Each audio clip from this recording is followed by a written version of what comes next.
Hello, Josephine.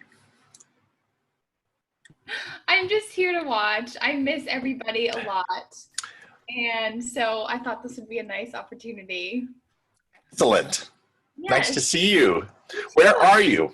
I am in Evanston, spending the summer alone, taking lessons and working for HiFits for their student experience program. So I get to create a lot of interesting content. But Nice. I feel like I know more people at CC this year than last year when I started. Oh, that's funny. Yeah. How are you and your cooking, and how has the festival been? I'm cooking all the time. So I'm in Colorado at the moment at Sue and Michael's house. So Oh, there are about 10 of us who are here, and we're going to play 2 concerts or attempt to. great. Yes, I am planning on listening to those. So I'm playing one of the Hofmeister duos with Alice, and I have to be 6 feet away from any other string player or pianist, but I have to be 12 feet away from any wind player because she can't wear a mask. On stage? Oh, I don't know how it's going to work. We haven't rehearsed on stage. We had a rehearsal at the house today, so it's going to be, and no audience. It's just, it is what it is. Yes, It's going to it be is interesting. Hi, Phil. Hi, Toby. And no singing. That would be even worse. Hey, Josephine. Hi, just crashing. Nice. So, Josephine, what would you like to play first for us? Oh no, no, that's not.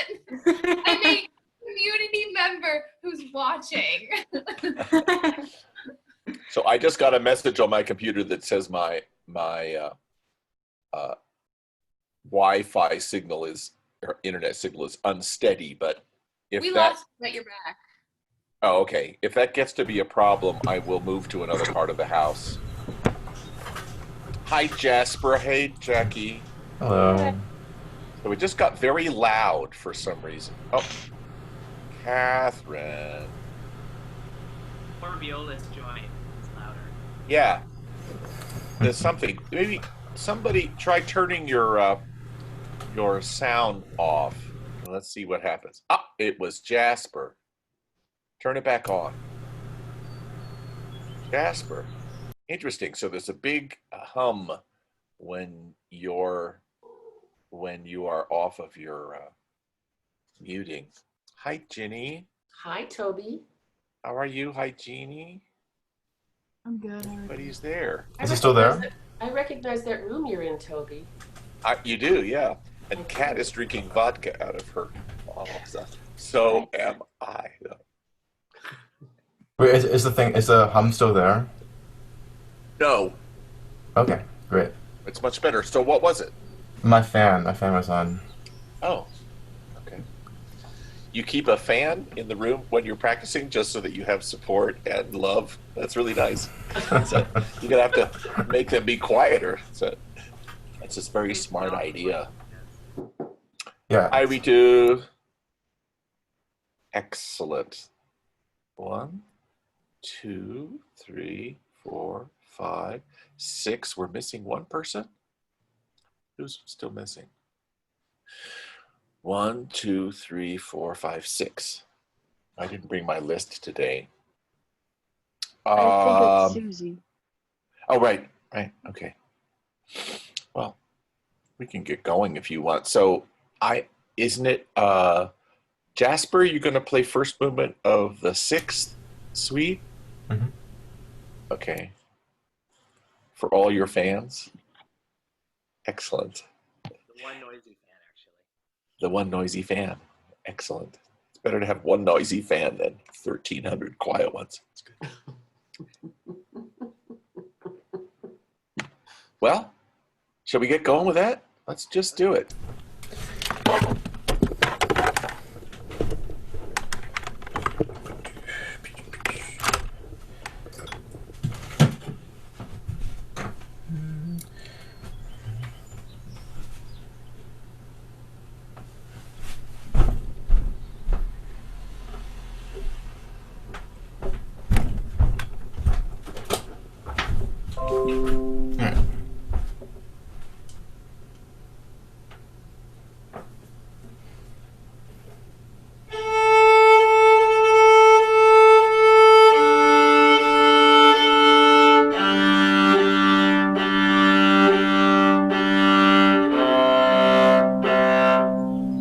Should I just play?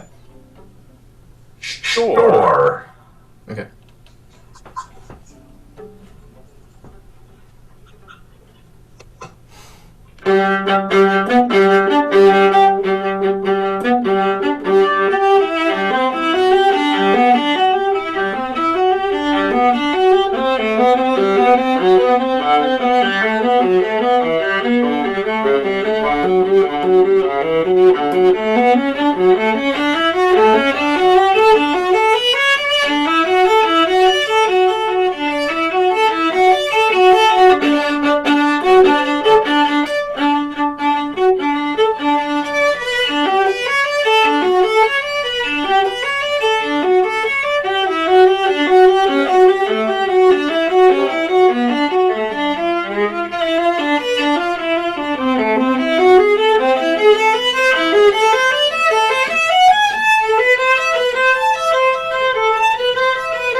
Sorry?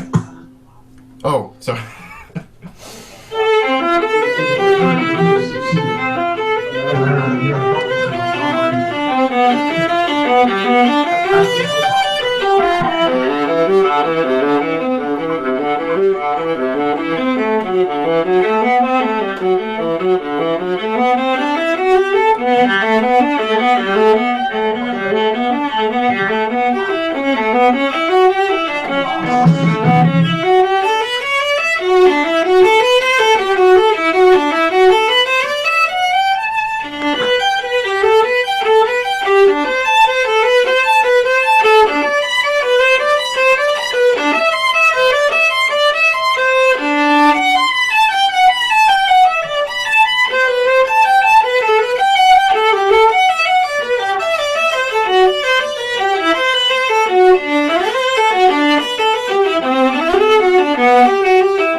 Great.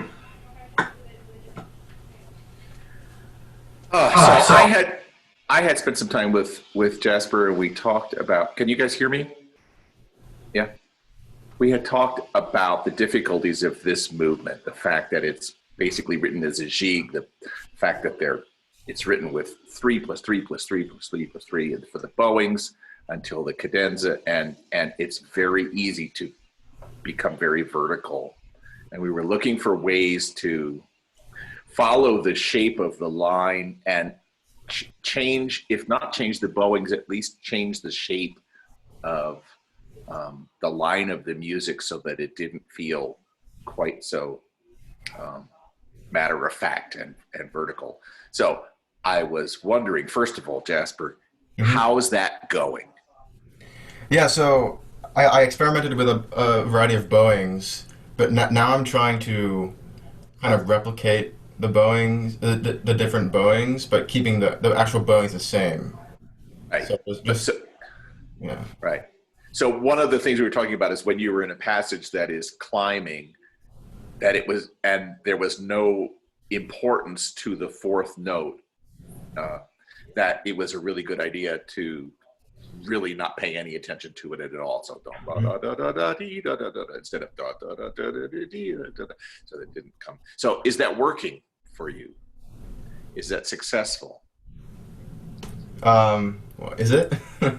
Well, I wanted to ask you first because. Okay. I think I still have more work to do for sure, but I think that, yeah, to a certain extent, yes. Cool. What else? How do you all feel? What are you hearing? Yeah. Oh, I think, Jasper, you have such a beautiful sound, but I think that maybe when there are these key changes, it can be much more monumental, and like, as gorgeous as your sound is throughout this movement, I think there can be some variation in color between these different sections because the mood definitely shifts. Like, I don't know, maybe when you were experimenting with your Boeings, if you experimented at all, like weight and how and where your contact point is to change up the sound of these different sections. Yeah, that's a great idea. Absolutely. Thank you. How do people feel about the motor in general? Are there places that you feel he could be more expansive or vice versa, move forward more in the phrasing? Well, I want to weigh in just a little bit because Jasper played this for me yesterday, and I suggested to him because he's a very musical guy, and it's easy to in any of these. He's standing right there. You can hear everything you're saying. So be careful. It's really, you guys all know, I mean, we've all played these pieces. It's really easy to overuse agogic accents, to lean on this note and elongate this note, and it sometimes becomes a mannerism. And I was kind of challenging him that this one is very motoric, and to give some recognition to the fact that it should spin out with a certain kind of inevitable flow. So I noticed that you were experimenting with it, and there was a great deal of flow. I liked it in the sense that when you got to the end, I felt like you gave me a sense of having a long journey and not smelling. It's always a question of smelling the roses versus projecting the whole journey, and I like the whole journey. But I did feel, now that you've gotten it with more flow, just taking it a couple clicks slower so that you have more time to be expressive in general. I was especially missing when you have harmonies that feel, to me, kind of more friendly, and that if you had a slightly more expansive approach, like I'll give you an example. You get to a really nice color at 46, where it's in sort of E minor-ish stuff. But then 2 bars later, it goes right to D major, and I wondered if you get that color, but when you get to, if you're just a little bit broader in general as you approach. And you just feel warmer and a little bit more expansive and richer. So you can really savor and enjoy the harmonies as they go by. That's just one small example. So that's kind of a reaction that I had. Where it might also. Yeah. Oh, go ahead. No. I'm just agreeing with you. I also think that it's nice, and we had talked about that as well, as the idea that it is built similarly to a jig, but it's the prelude, and it's so much longer than any jig that he ever wrote in any of these suites. And if it goes too fast, it almost, to me, feels like, all right, I've got these problems. I'm going to solve them by just getting through it a little quicker. And for me, it loses character and color, and exactly what Phil was talking about. There are places I think it could feel friendlier or easier or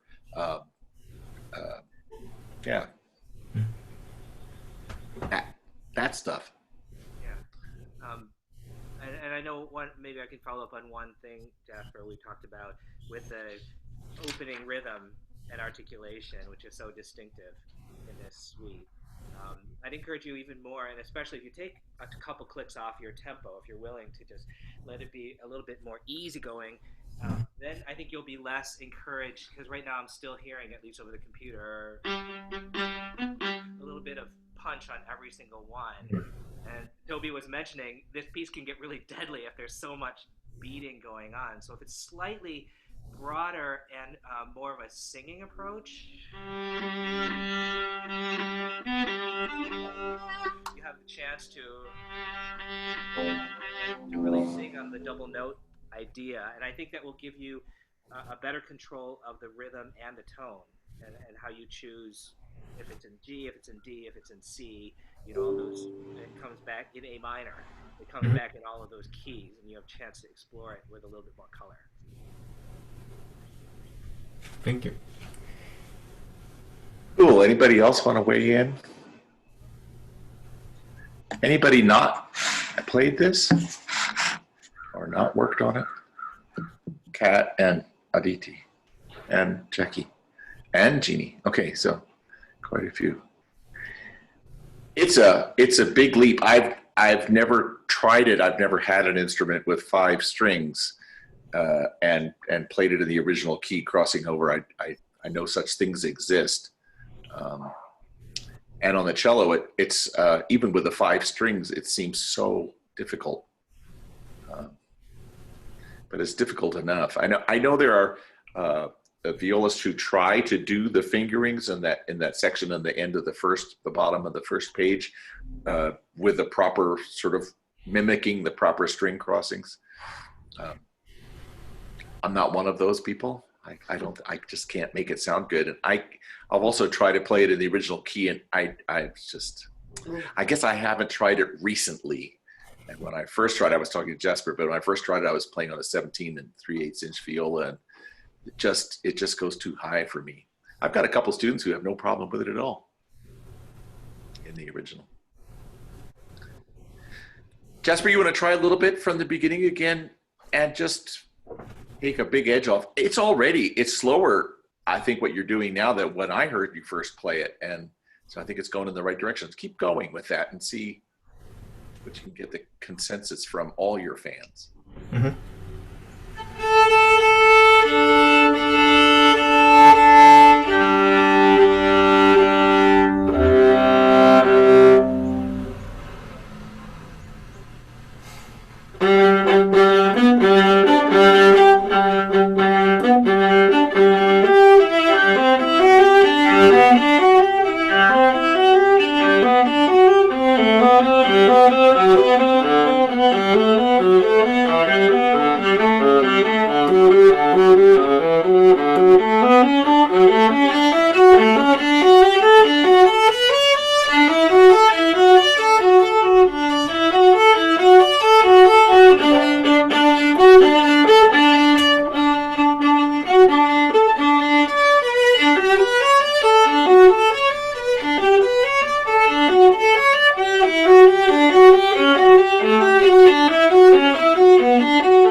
Ritu, you're the one that was talking about the possibility of making more changes.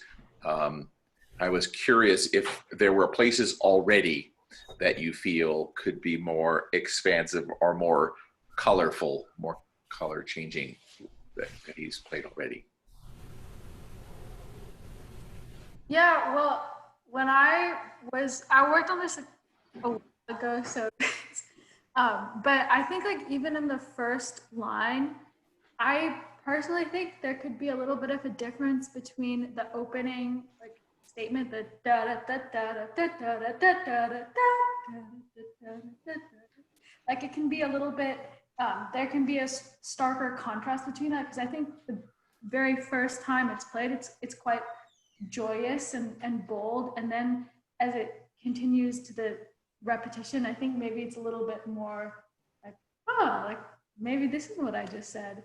And then as he gets like at the part where you just stopped him, I think there can be a little bit more space. It can expand a little bit more as it shifts into this darker like texture, and it's into like the D minor section. Right, the F natural happens. So you're talking about right at the very beginning, the repetition of the G's. I would love to hear more of a difference when you go into the arpeggio and scale pattern. So whichever way you do it, and I think, I know we talked about this as well, I think it's really dangerous to always make the repetition quieter than the first time, because it gets to be a caricature. I've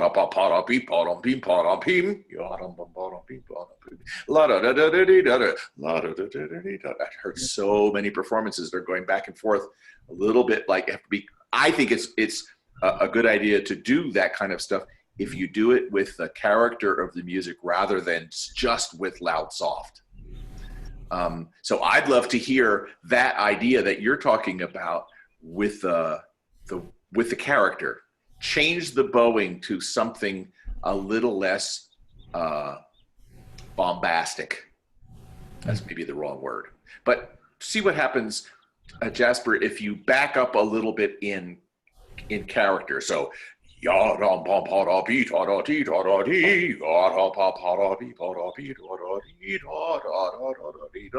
so it's not so much the dynamic, although there will be some dynamic change that comes with the new bow stroke or the new feeling. Mm-hmm.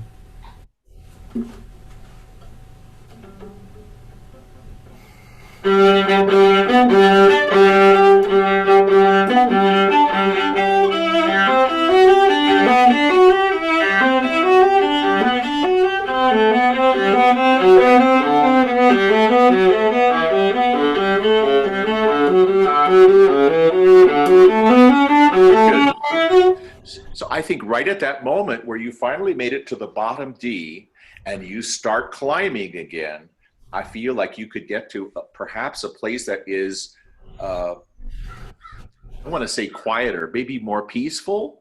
Mm-hmm. So that,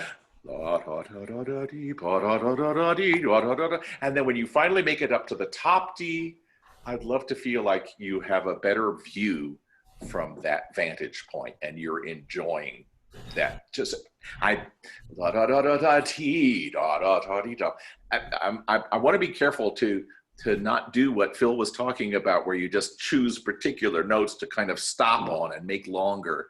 So one of the things I like to do is to spread a little bit before and a little bit after, so that note that you want to be expansive on isn't isolated by itself. Da da da da da da da da da da da da da da da dee ba da da da da da. It's a little bit more gentle then. Mm-hmm. Ritu, was that Natural. more what you're talking about at the beginning? Yeah, I think you articulated it so much better than how I said it. So yeah, I think that was really good.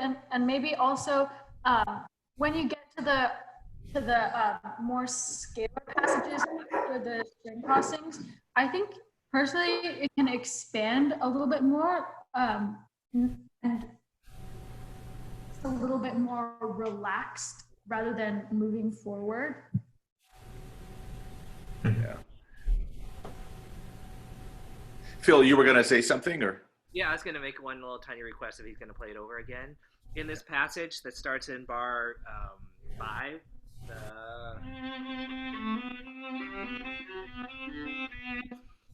that moving voice in the second eighth of every group. I think you can bring that out in a little bit more beautiful way if you keep your left hand soft enough that you can put a tiny little vibrato on those on the first note to the second note, so we really hear that beautiful moving line, inner moving line. Toby? Yeah. Am I on? Yes. Yeah, so Jasper's played this now for all three of us, and I concur with many of the things that you guys are saying. One last thing, we're talking about, starting from the bottom of an ascending passage, which gains intensity and excitement and forward motion. And we talked, maybe there was one passage that it worked really well in this session we had. But if you can think also of just a basic thing of bow choreography, of less bow at the beginning. So it's just smaller strokes, and then as you get to the top, then you can expand. So you're not using force, but just more of just that openness. So when you get to that D major summit, like you said, you can look out and you've got more spread. And there's 2 or 3 places in the whole piece that could help. I think could help with that movement without force or speed or aggression.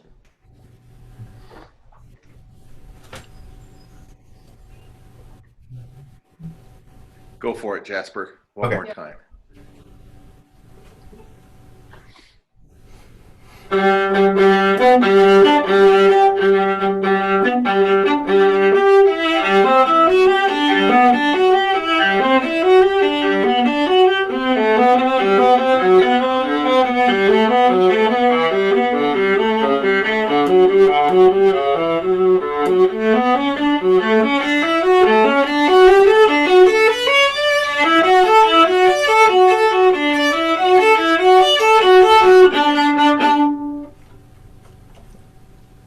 Cool. Well, I don't know. Maybe somebody else said something. I certainly. I personally, I like what you did in the second bar better the last time you did it than this time, making more of a difference in the length of the bowings. But I think that paying attention to the moving line a little bit with warmth in the left hand is a great idea, and I think it's really easy to get, especially the more you practice this piece, either you get more excited about the incredibly wonderful harmonic changes and where he is moving, having moving lines happen in the bar, and not necessarily on the beat, but very often on the second of the 3/8 notes. I would love to see what happens. Well, I should finish that first thought. I think it's also very easy when you practice this to get tired of trying to make it be exactly right. And as soon as that happens, my recommendation is walk away and come play something else, or stop playing altogether. Come back to it with a refreshed ears and mind, because it's so much energy and so many notes. I also think at the same time, there are places that it's important to hear, but there are also places where the middle notes are not important at all. Not that you should play them with either no vibrato or a kind of a plain sound, but you don't need to dwell on them. It's a bigger sweep, and it's the light is closer at hand, and you can just be swept up with it. I would love to hear you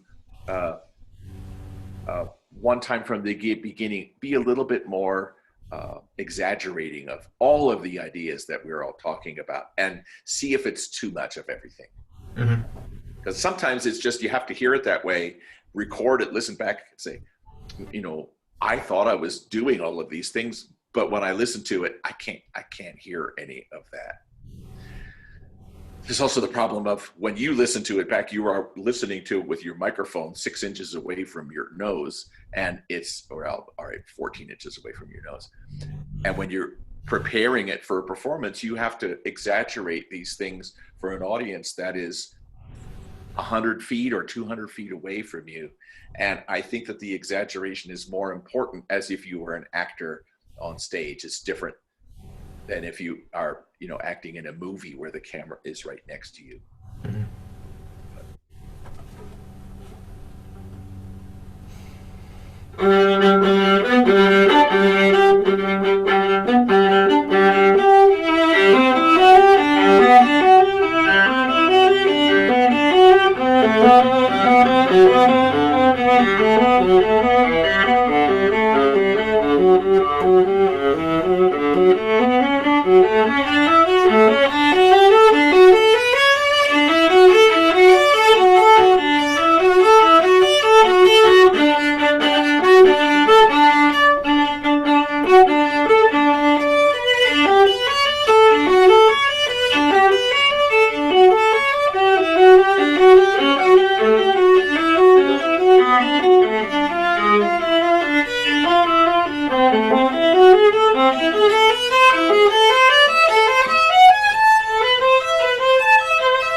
Great, Jesper. How do people feel that is too exaggerated in all of the ideas that people have been putting forward? If that was the directive, is to kind of overdo all of those things, are you hearing that?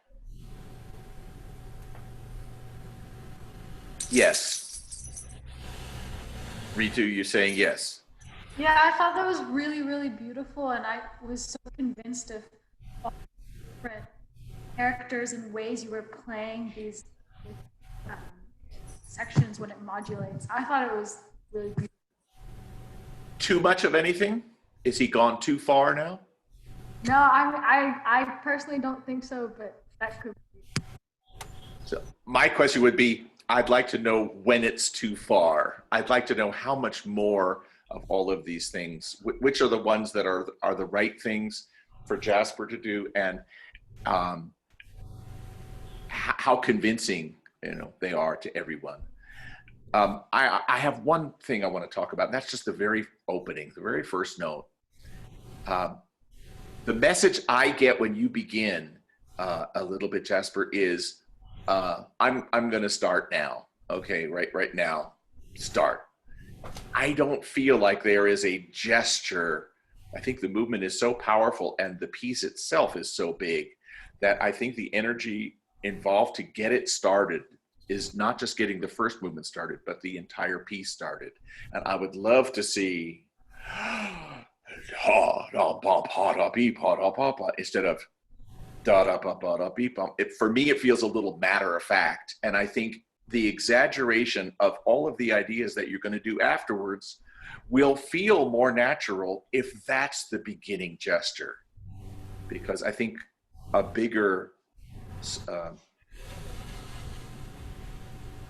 vision for the piece, I think, will come out of a bigger opening for it, and it's just a matter of staying in that character throughout. That's just something to experiment with. I think it's very easy to go overboard with that. I don't want you to look like Sarah Chang or who else does this a lot? There's a violinist, she's not playing much anymore, and she conducts now. Who is that? I can't think of her. Who is it? Nadia? Nadia, That's yeah. one of them? Yeah, I played a few concerts with Nadia, and it was really hard because she didn't do that much in the rehearsal, but come concert time, everything was so overacted that I found it a little bit annoying. I've seen Sarah lean backwards sometimes so that her hair touches the floor. I don't know how she does it. It's just astonishing. It's exciting. People love it. I think a lot of people love it.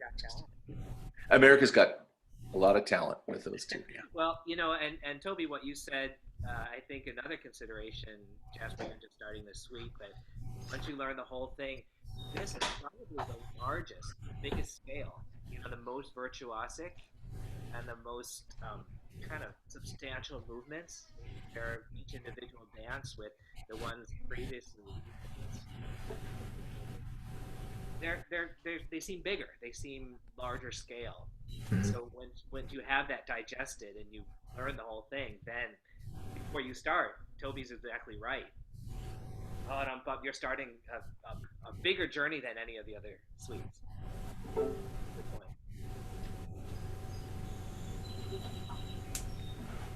All right, go ahead, Kat. Sorry, I can't figure out how to get my mic working. Can you all hear me? Okay. Yes. Yep. So I'm sure you've thought about character words, but maybe something you could try specifically about the opening is think about just go pull a few books off the shelves, ask yourself if this is like a Once Upon a Time, or another typical opening would be like It Was a Dark and Stormy Night. Probably not being very clear here, but just think about what kind of opening you want for this story, and see if you can apply some words that way. Take that from, I'm terrible at finding my own words, so I like pulling words from literature to kind of form my characters this way. Mm-hmm. Thank you. I think that's a great idea. Absolutely great idea. Not just with this piece. I think with every piece you play, the idea of, and I was going to ask you earlier, and I probably did when we spent time together, what are you trying to say here? Who are you talking to? What is the story you're telling? And how many people are you talking to? Bach particularly, who could be quoted as saying that every note he ever wrote was for God. And this feeling of grandeur and this feeling of rapture and magnanimous love for this for everyone. It's just, that's for me. I think that's this all-encompassing generosity in this movement is maybe a good way to think about it as well. But I love that idea what Kat's saying. Mm-hmm. But starting out in a way that we know how big this journey is going to be right from the beginning. The other piece that I feel is that way, particularly that way, is the second partita with the chaconne. The story is so huge, and starting the chaconne, which is 15 minutes long, it's like, if it's too big, if it's too powerful in my taste, then you shoot yourself in the foot because there's got no place to go. Mm-hmm. In this one, I think you're already starting with, ladies and gentlemen, let me just tell you what you have in store. And with all of that in mind, I think that this tempo that you're getting to now feels very much more comforting and not nervous sounding to me anyway. Hey, Josephine, don't overcook that. I want to make sure you just. I should have turned my camera off so you couldn't see the cooking happening. No. I'm just paying attention. I just don't want it to be too well done. And I can't tell what Jackie's making, but it's I hope there's enough. Toby, Say it again. Have you ever given a combination viola and cooking class at the same time? Yes, Kenji Bunch had combination cooking and viola classes, but I haven't done it very much since. It would be an hour or an hour and a half viola and an hour and a half of cooking. That'd be awesome. 3 hours lessons. Thank you so much. Yeah. Anything else that we should be talking about in this? Yeah, Kat. We'll try this again. So I noticed that there's a bit of jaw tension, I think, and just upper shoulder tension, maybe neck tension too. It's something that's been on my mind because I've been struggling a lot of jaw tension. So if you haven't thought of that, might be something to start thinking about before you get older and everything starts hurting a lot more. Yeah, I slept a little funny. I'm glad you saw that and said something about it. I'm trying not to twist it too much. Oh, you're talking to Jasper. I'm sorry. Yeah, I'm working on that right now actually. So, I think I've been working on it for like the past year actually, just trying to relax my shoulder. But thank you for reminding me because I haven't focused on it in a couple of days. So.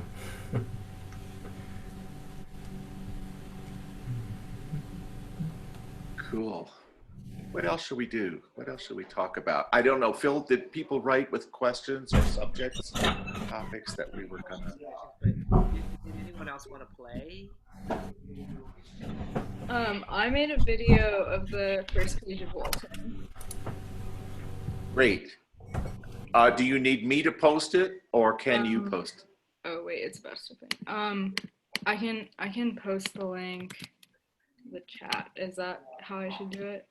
Well, I think you might need to send it to me, and then I play it, and then everybody can see it. But if you well, I can actually, email it to you. you know what the other thing is, I think you can post it to everybody, and then we'll each watch it. And as soon as we're done, just everybody can mute themselves and watch it, and that should work. Wait, why doesn't somebody just screen share so you can watch it at the same time? Right. Well, that's the other way to do it. Okay, I could just do that. Okay. Okay. Beauty. Is that working? It is. Okay. I think, do we each need to mute ourselves in order for this to work properly? Right. Let's try it and see what happens.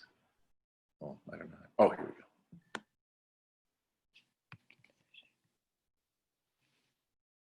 Okay.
Great. So I'm curious, Aditi, how much change do you feel you've made in this piece in the last, 24 hours or 48 hours?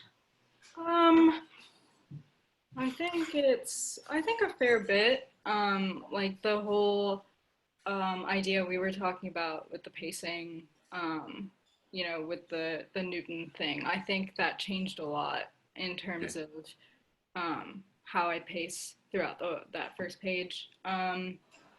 But I think small things I tried to fix, like the vibrato and the octaves, and different fingerings, I think. Yeah.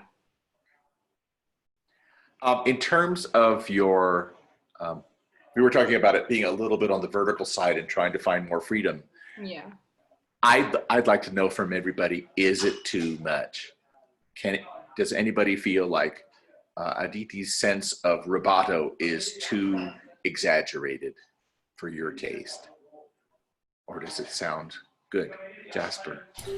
The only spot that I thought it was just like a tiny bit too much was right before the octaves. Like you were. Both times? I think it's good one time, but if you do it both times, it kind of gets a little bit repetitive. Yeah.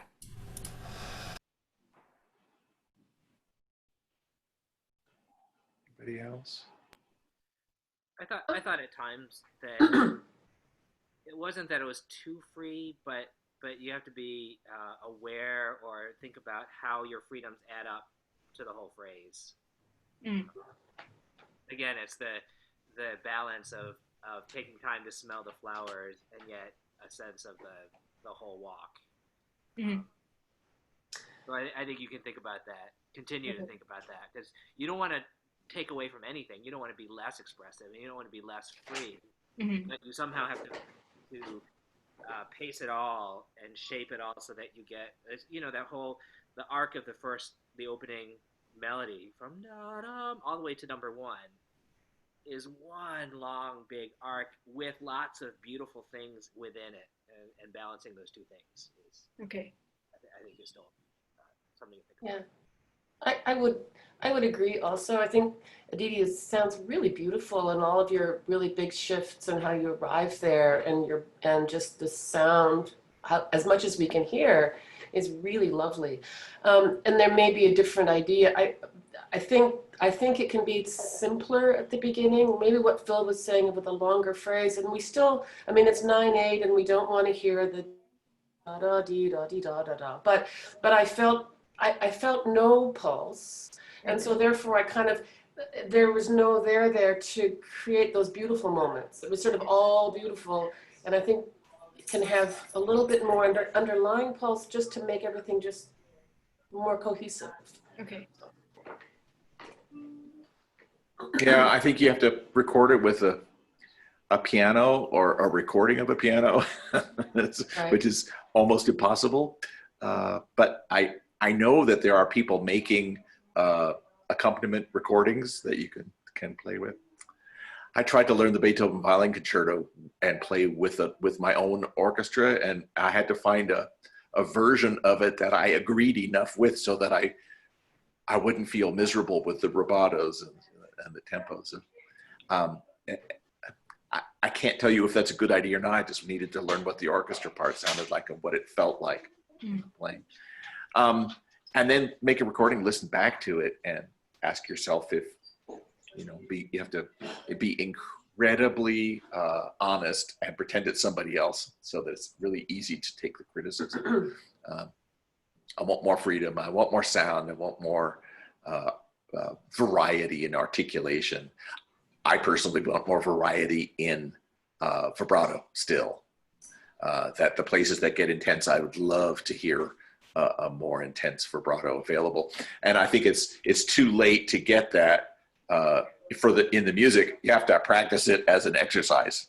That's just vibrato exercises, slower and faster and wider. I don't know. We didn't spend a lot of time talking about the different kinds of vibrato, but I would love to hear a juicier, richer, fuller, wider vibrato in the lower register at times, and then something more intense and more vertical in the upper registers.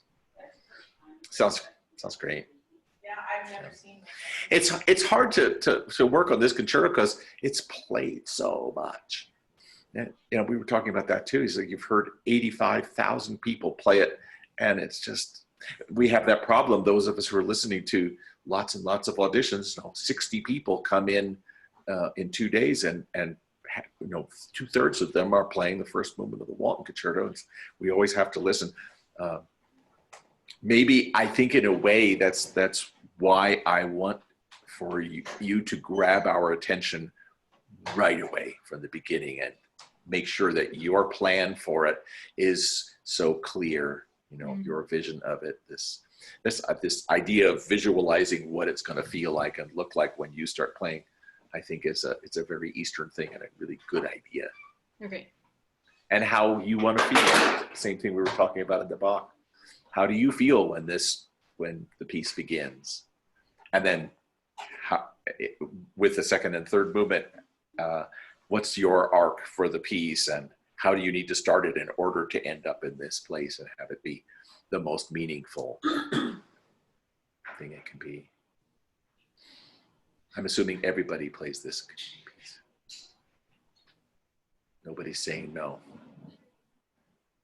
I have the most fun playing this piece. I've had a chance to play Bartk Concerto a few times, but Walton a little bit more. And I think it's just a great piece. Sad that it gets played too much and people think it's ordinary. Didn't you actually play it at the festival either last season? I did. Oh, maybe 4 or 5 years ago. Oh, 4 or 5 years now. Yeah. I've only played the Violin Concerto once, and that I always wanted to, and I wanted to do Violin Concerto on one half the program, Viola Concerto on the other half, and I never got a chance to do that. Oh well. The only thing that makes that's easy about the Viola Concerto is that the Violin Concerto is harder. That's all I can tell you. Yeah, I mean, talking about the journey, Aditi, I think you can continue to push yourself to differentiate even more, like the melody that comes out of the, you're accompanying more or less, and then at number 2, in the upper octave, I think that needs a more sizzle there. So that's a spot where Toby was mentioning vibrato. If you can get your vibrato to be more brilliant, more passionate there, it sounded a little relaxed at that point, Right. for my taste. Okay. I might even call that music there feeling a little bit more desperate, I also thought, at the top of the second page,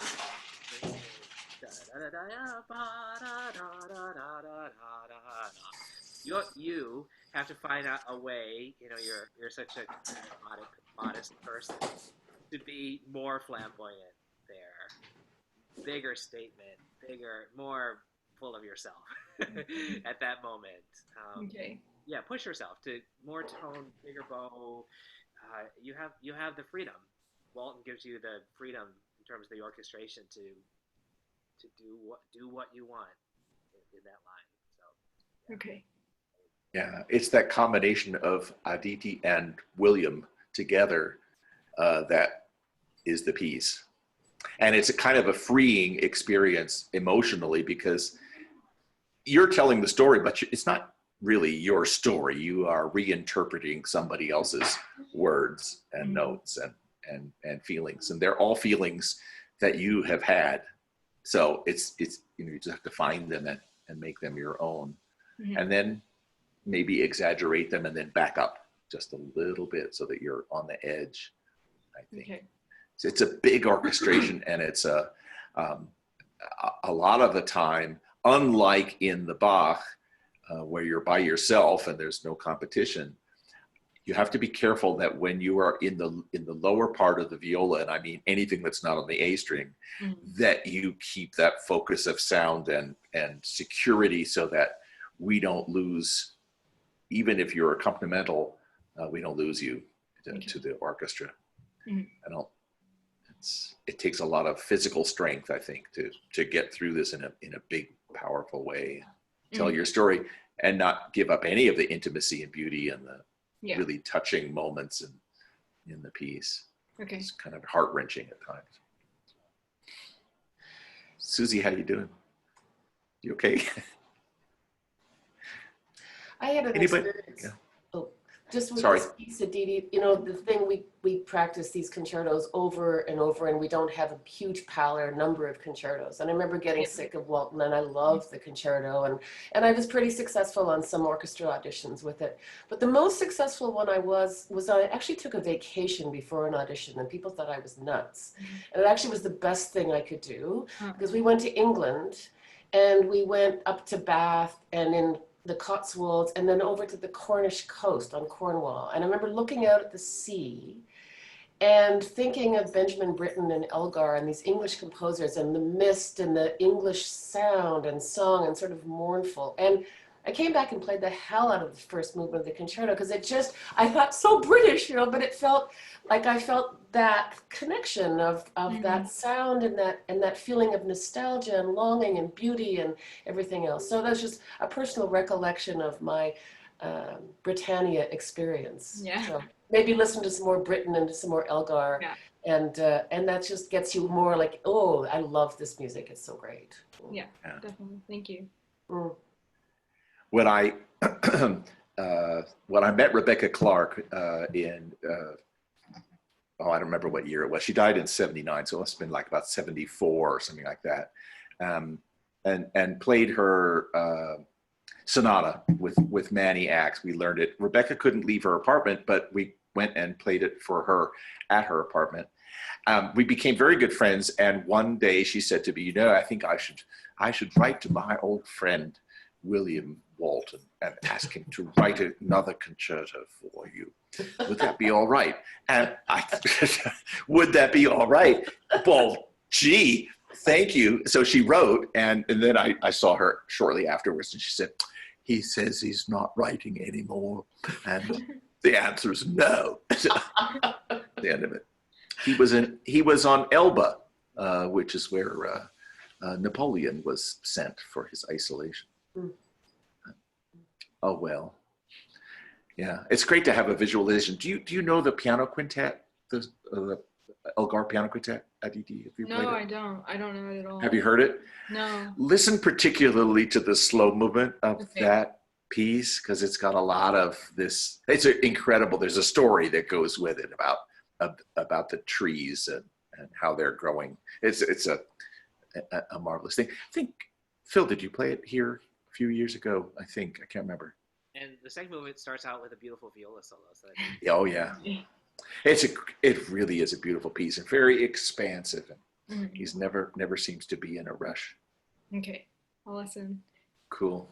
Yeah. Anybody else want to play? So, what should we talk about? Did we hit topics, all of the topics that had been brought up before? How are the meetings and other discussions been going that you've attended? Anybody had a lesson with Scott on orchestral rep? I know he offered to give lessons to anybody on any instrument. I have one with him on Friday. How'd it go? You don't have to tell us the truth. On Friday in like 2 days from now. Oh, this coming. Okay, cool. Man knows a lot of stuff about a lot of stuff. So. Toby, Aditi had asked before about if we had time to talk a little bit about careers. And we never did get to Jasper's last, well, a little bit, the last 2%. We just touched on it briefly. We got 1% into it. Yes, Jasper. Well, I did want to say that your comment yesterday on our lesson has really caused me to think about new things, about the last 1% thing. It was like thinking more about the harmonic intonation. It's really caused me to think about things I haven't really thought about before. So, thank you. Cool. Phil or Ginny? Yeah, or me? Yeah, Phil. Mm-hmm. Okay. Mm-hmm. Cool. Yeah, he's a bright guy. Yeah. Think about intonation forever, especially if you play in a string quartet. Right. Aditi, you have a plan? Do you have a 5-year, 10-year non-COVID viola plan? I did. And then, I don't know, I guess the whole pandemic thing has really sort of made me question what the best environment is for me to improve. Because I actually feel somehow like being away from Eastman in some ways with less practicing, I've become more aware, maybe not necessarily like significantly better, but I feel better about how like my body feels better in terms of like body awareness and like how it feels to play the instrument, which I think is big because I think I said this before, but like at Eastman, like I just feel like I put blinders on and I just play. And so I don't know what I want to do. I have decided to take the Rochester Phil audition when it or if it reopens. So I'm working on excerpts, and then I also decided that if I do a master's degree, I'm only gonna apply to like a couple places that I really want to go to. And if I don't get in, I don't know what I'm gonna do. So that's sort of why I wanted to talk about it. And like if what you guys think about doing a master's degree or going on and doing more school versus just staying in Rochester and practicing for whatever is available or what, you know, whatever opportunity comes up, stuff like that.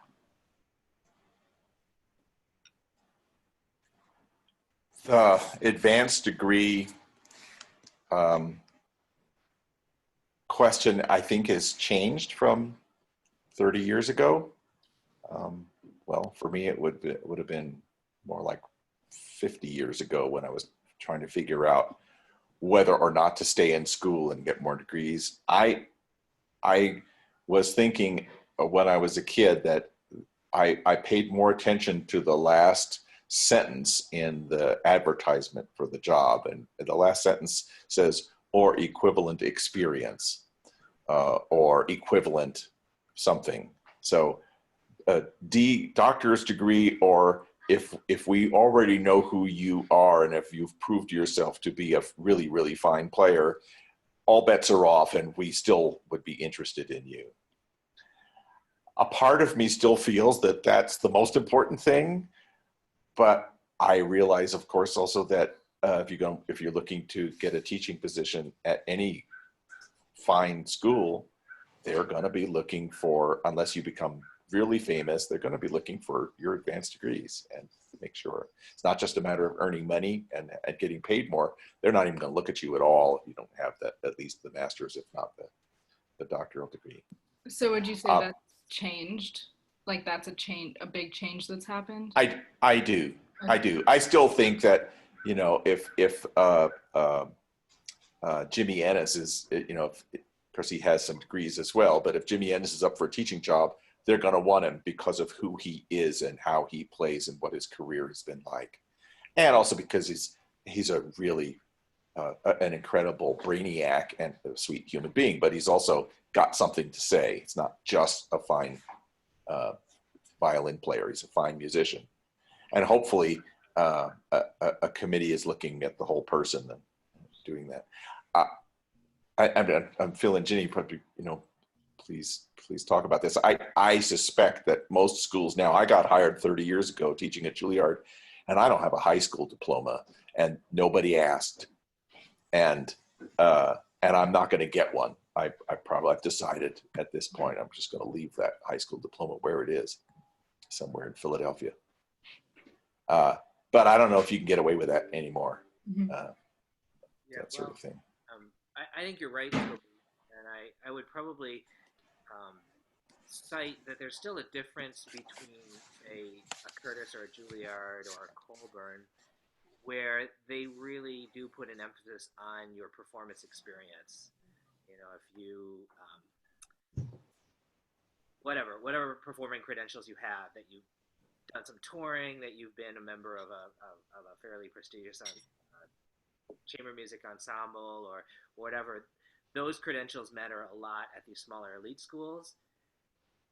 then again, there may not be a lot of openings there. So if you're more interested in teaching at University of Iowa, or if you're open to that, or some of these other schools, University of Michigan, although that's a little more elite, then they really do care about degrees, because there are a lot of people that you'll be competing with who come with the DMA.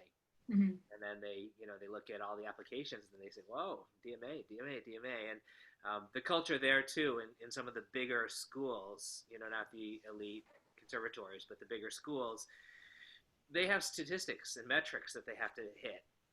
Everything's about data now. So they can say 98% of our faculty have a doctorate degree or equivalent.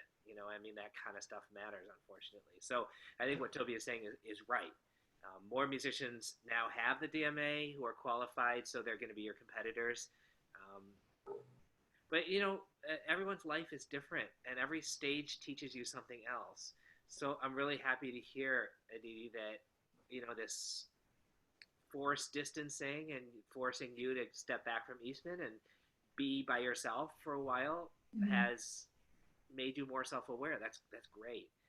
You look back on your life and every stage, what you do in the summer, where you go to school, where you go to the next school. If all of a sudden, instead of a master, someone says, hey, join our group, and you go and you play in some sort of contemporary ensemble for a year, it all adds up. It all becomes part of your journey, and it teaches you something. So it's hard to calculate exactly in advance. But I of course always put in a plug for chamber music, because I love it so much, and as a violist, that's where all our greatest repertoire is. So I think for violists, a lot of times your next step can be informed by where are you going to find colleagues and be inspired by playing around you, where you get to play with different people. You've been fortunate to play in a really great string quartet at Eastman so far, your peers, and that's probably taught you a lot. So I think as a violist, it really does pay to think about where your next step will take you, put you into contact with playing opportunities and great colleagues, because it's all colleagues that it's colleagues that start a string quartet. You end up loving playing with this one violinist, and you're just hanging out, and you say, hey, what would you think about starting a string quartet? And you're like, oh yeah, okay, let's do it. And it can start from there. I would also say, and it's against my personal opinion, that if you're going to continue with school, I would find the viola person that speaks to you and has something that you feel that you need, that you want to work with that person, rather than a famous name school. There are people all over the place in this country and all over Europe who are terrific musicians and wonderful viola players, and at smaller schools, lots of really terrific people who you're not going to find at Juilliard or Curtis or Eastman or the other schools necessarily. But that's my preference always. Go find that person who you can connect with, and obviously you need the program. You need a place that will attract. If chamber music, as Phil was talking about, is of great importance, you need to have a place that is attracting other people who play those other instruments that are of a quality that's important to you. Jackie. Yeah, as someone who has yet to have a career, but has decided that I'm not going to do any more school, I kind of knew that I didn't want to do more school beyond what I did, which was like a 5-year program, so the 4 years of undergrad and then an extra year for the master's. I knew that was all I wanted to do because of the fact that orchestra is what I want to do. So I wanted to make sure that I had time to be going to auditions, not having to leave various, programs or classes to go to do those things. And the time to practice and, have extra lessons still with my teacher in Cleveland, that to me was what made the most sense for the orchestra path. I'm not sure, did you say what part of music you find most attractive, like with the viola career? I don't know. Oh, okay. Yeah. Yeah. So that's just my take as a non-employed violist who's cool. Kat? If I could chime in on the other side of that, as someone who's done too much school, I've actually I'm about to start at my 5th school, not my 5th degree, I've done a lot of transferring, but I took time off between my bachelor's and master's, and then between my master's and my DMA, and honestly, the year off, I can say 3 years ago I was in exactly where you are, or I was feeling exactly the way you were right now. I just finished my master's at Rice, I was super burnt out, I'd taken all these auditions, never advanced, and I was going, what the heck, you know, I wasted all this time studying and I can't play viola, whatever. I took a year to freelance and honestly was the best thing for me because I took time to really focus on myself. And, you know, when you're not being driven by a conductor or a teacher, I was still kind of taking lessons on the side, but not as strict as if you were in school. So that really kind of like how I feel during COVID right now is, you know, it gave me the time to reflect and find out why I play the viola. But a friend of mine actually gave me some really good advice regarding school, which is school is a tool for you to achieve what you want to do. You don't have to do it, but if you do choose to continue on, you should pick a place or a teacher who can help you fulfill your dream. So for me, I was I was 1 year away from finishing my DMA, but I've chosen to transfer schools to follow my teacher who's left to start teaching at Louisiana. And there's another side to that. I'm an international student, so if I don't have a degree or a job, I can't stay in the States. So there's also that. But school, I think if you start looking at school not as a necessary path, but as a tool for you to get to where you want, or a possible door opening to more opportunities, you might start to view it in a different way. Thank you. Oh, also, with just the master's degree, I got hired as adjunct faculty at the University of Texas Permian Basin, which is one of the smaller UT schools, but all they needed was to know that I was starting a DMA, and they were like, you're on board. There's also no violists in this area in West Texas, so it helps. Cool. I don't know. I mean, I know the New York Philharmonic is on hiatus. They're not going to start doing anything until the new year. I don't know if they're going to. They're probably going to put fewer people on stage if things stay the way they are, at least until there is a vaccine for this particular illness. They're not going to build concert halls that are 5 times bigger so that they can put everybody 6 feet apart. That's not going to happen. I don't know what's going to happen with their budgets because they're in some cases, I think that the Phil may be paying people. I think the Met, everybody's gone and they're allowing them. I mean, the Met isn't performing and no one is getting paid from the Met. It's all there. Everybody was told to go and collect their unemployment checks. No, that can't go on forever either. Seems to me that chamber music is probably the wave of the future anyway, because these big organizations are harder and harder to fund, and now harder and harder to get people to sit in the concert halls close to each other, and the performers to sit close to each other on the stage. So, you know, I've in some quartets, but Phil's particularly, I think probably sitting a little further apart is probably a really useful thing. So. I think as you get older and older, you sit further and further apart. Yeah. So I have to play the Hofmeister duo with Alison in a couple of days, and so she can be 6 feet away from me, but I have to be 12 feet away from her because she can't play the flute without a mask. Although I'm trying to teach her. Well, I know some people were experimenting with face shields where you could probably put the flute behind the face shield, but that's probably really awkward, isn't it? We're going to have plexiglass shields in Mozart horn quintet, and I don't know. I've never played a concert with a mask on, although it's probably safer for me when I leave. Oh well. The last couple of percentages of performance, of getting ready. I don't know if Jasper, if I talked to you about the three Jaspers when you're practicing. Did you ever think about that? That's not my idea. It's something I think that came from a pianist in Philadelphia who taught. I think he just died.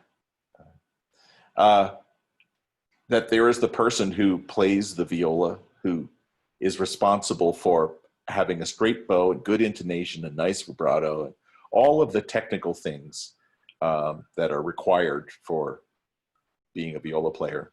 And that's Jasper number one. Jasper number one has no responsibilities more than that. Jasper number two is the guy who makes the musical plan. He's the guy that says, I think it should go faster here and slower there and softer here and this kind of articulation there. And I think this is what's going to be best for the music. I've thought about it a lot. And he shares that information with Jasper 1, who then tries to do it. Then there's Jasper 3, who's sitting in the audience during the concert. And he's saying, like a great tennis player, I am losing this match. That guy, that Eli Nastasi or whoever it is, the Djokovic or something, he's beating the pants off me, and I'm playing my best tennis here, and I got this plan that Jasper 2 made for me. It's not going well. What should I do? And Jasper 3 is there to say, slow down. You're not doing this. This plan isn't working. Here's a new way with this music, with this shape. And I think being conscious of those three guys or three girls or whatever is a really important part about learning to be on stage and being a flexible artist, being able to listen and change the way you're playing a certain phrase because of what you're hearing the second violist doing or the second violinist doing, or the acoustic is different in that hall. You can't do it the way you were planning on doing it, or your mom died, or there's somebody in the audience who's making noise, or there's something terrible going on in your life or in the world, and there's got to be ways of rethinking. And I think having a really a great imagination as a human being and as an artist, that is maybe that third Jasper could take you that last few percentage points to something that you didn't even think about before and may not even think about until the performance, to see how it goes. I love that idea when I first heard it talked about. And anyway, just curious how you think about all that. Can I ask about that? Yeah. In the example of the third person that you talked about, can you explain more of how that would be put into action, like pre-performance? Like the flexibility piece of things? Well, pre-performance meaning before the concert hall performance, but there are a bunch of performances that you're going to do for any piece of music, and that's basically what you're practicing for, is those you're practicing performing. And that's why you weren't here. I think I was talking last week about not trying to find the perfect bowing or the perfect fingering or the perfect way with this phrase, but to find 3 or 4 ways that you would be, that really could work and you could go with in performance, so that if it does happen to go in another direction, you're prepared to do that. It works with fingerings as well. So I don't practice the one fingering for a piece. What happens if I do it this way or this way? And for me, it's a great freeing experience because I don't feel like I'm going to get stuck at any moment in a place then I get nervous. I can't get out of it. So I practice. It's easier, obviously, with solo Bach and Hindemith and Stravinsky and those pieces that are full without another instrument. But I do it with, Bartk Concerto, Long Concerto, all the other repertoire, and play it through, hearing in my mind what's going on. And I'll say, I'm gonna throw all caution to the wind and just try something new. a different tempo, a different sense for character. Just come up with a word that you think it could mean this, but I wasn't really having that in the front of my mind. Like we were talking about with Jasper, what is that thing you're thinking about before you begin? And experimenting with that idea as well, just to see what it feels like. I don't know if that answers the question more, but it's about imagination and flexibility. It's incredible in chamber music. For me, the definition of a great chamber music player is someone who's spending a very small percentage of their time on their own part. Their ears are completely focused on everything else that's going on around them, and they are just a natural part of it. I think I've heard race car drivers talk about that. They just go, they're just involved in a way, and they're part of the movement that's happening, and not concerned with themselves so much.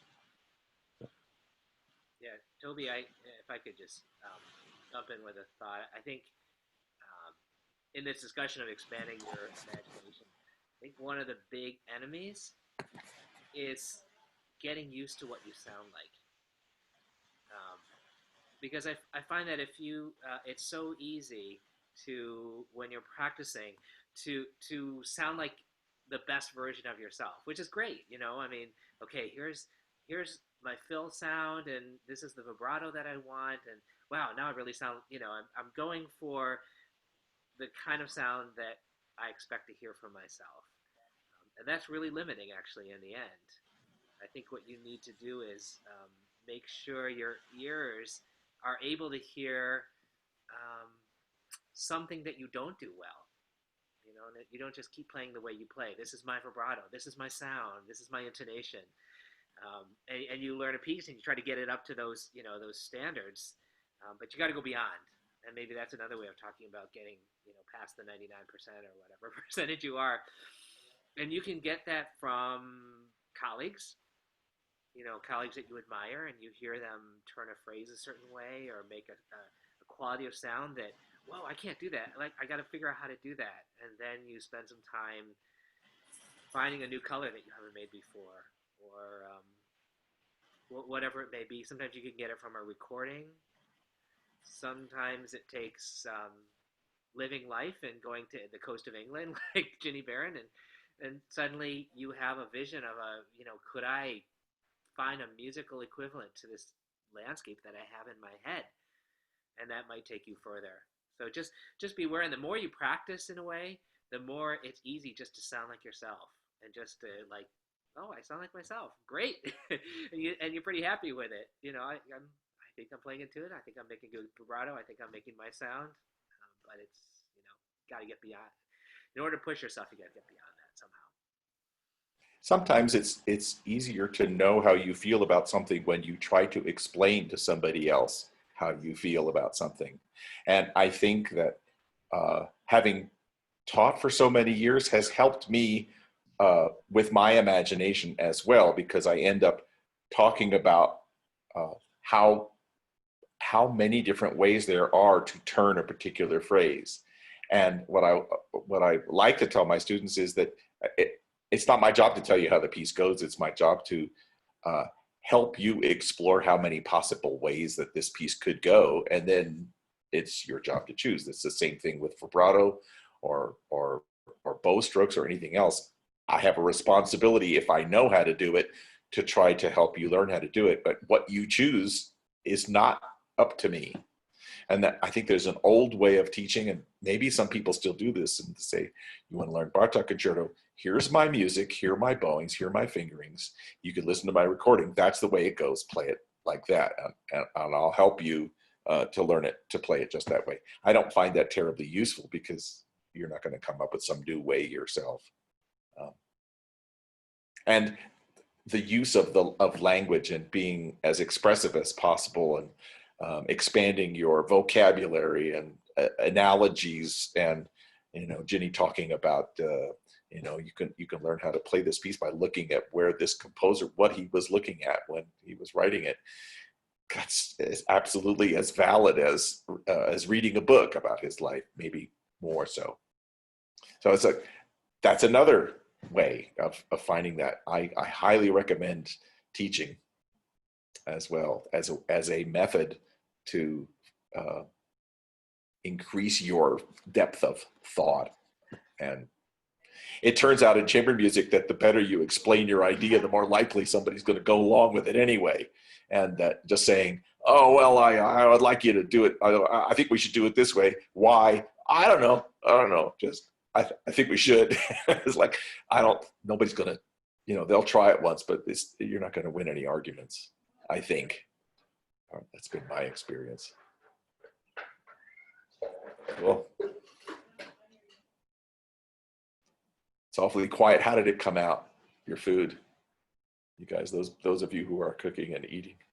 Aditi, what you got there? Sorry, my mouth is full now. I'm eating mangoes and apples. Yeah. Oh, mangoes and apples. That sounds good. Yeah.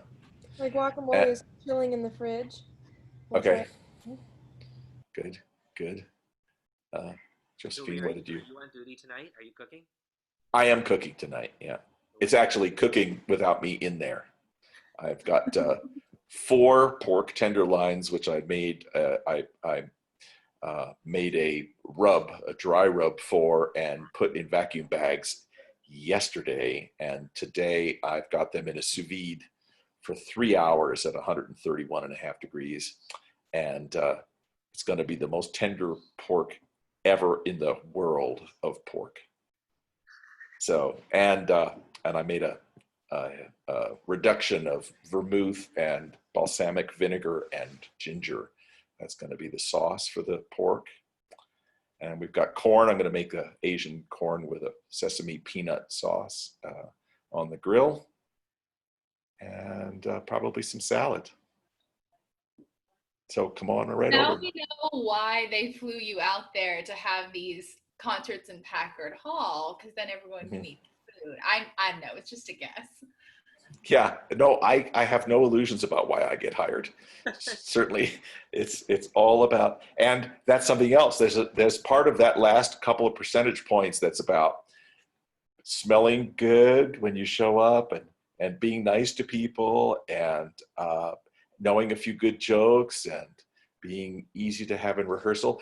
But the most important one probably is if you know how to cook, it's nice to have you around. So I figured that out early on.